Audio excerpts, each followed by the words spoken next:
রাধে রাধে বন্ধুরা, চলে এলাম আবার একটা নতুন ভিডিওর সঙ্গে। তো দেখো, প্রথমে ঠাকুর ঘরে এসে আমি আগে ঠাকুরের বাসনটা নিয়ে নিলাম।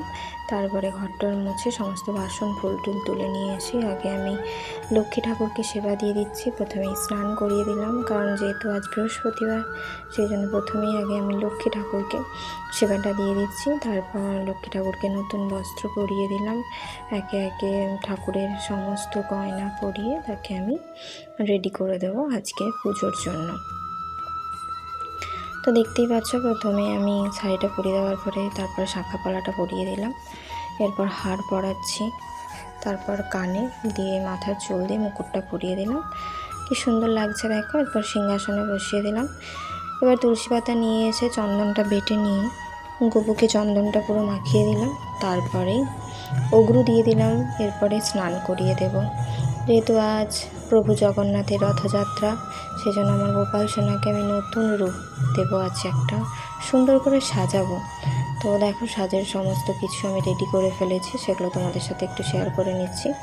এরপর দেখো, এই জামাটা পরিয়ে দিলাম। এটা বেনারসি জামা, ভীষণ সুন্দর লাগছে জামাটা। আমি কিনে নিয়ে এনেছিলাম ওর জন্য, তোমাদেরকে একটা ভিডিওতে শেয়ারও করেছি। তো তারপরে একে একে গয়না পরিয়ে দিলাম, সুন্দর করে সাজিয়ে গুছিয়ে নিলাম। এরপরে দেখো, চুড়ি পরিয়ে দিচ্ছি। সমস্ত কিছু ম্যাচিং করে সব পরেছি, কারণ এই সেটটা আমি কিনেছি, তোমরা জানো। এরপর চুল পরিয়ে দিলাম, তার সাথে মুকুটটাও দিয়ে দিলাম সুন্দর করে। এরপরে কানেরগুলো পরিয়েই সিংহাসনে সুন্দর করে বসিয়ে দেবো। বসিয়ে দিয়েছি, তোমরা দেখতেই পাচ্ছ কতটা সুন্দর লাগছে আমার গোপু সোনাকে। আজ যেহেতু প্রভু জগন্নাথ তার ভক্তদের দর্শন দিতে আসছেন, সেই জন্য আমার গোপু সোনারও তোমরা একটু দর্শন করে নাও।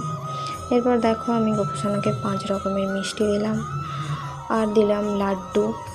দেখো বন্ধুরা, যে কোনো ভগবানকে আমরা একটু যদি জল বাতাসাও দিই না, তাতেই ভগবান কিন্তু তুষ্ট।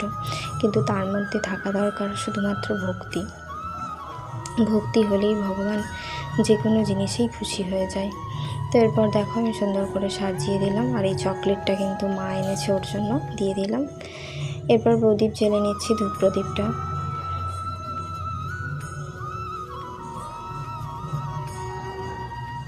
ধূপও জ্বেলে নিলাম। এরপর গোলাপ ধূপটা জ্বালিয়ে নিচ্ছি, যেহেতু লক্ষ্মীবার, প্রত্যেক লক্ষ্মীবারে আমি একটা করে গোলাপ ধূপ জ্বালি। এরপর দেখো, আমি গোপু সোনাকে পুজো করে নিচ্ছি, সুন্দর করে ফুল দিয়ে সাজিয়ে নিচ্ছি। দেখতেই পাচ্ছ কতটা সুন্দর লাগছে আমার সিংহাসনটা আজকে দেখতে, ভীষণ সুন্দর লাগছে দেখতে। তো এই পর্যন্তই, আমি ধূপ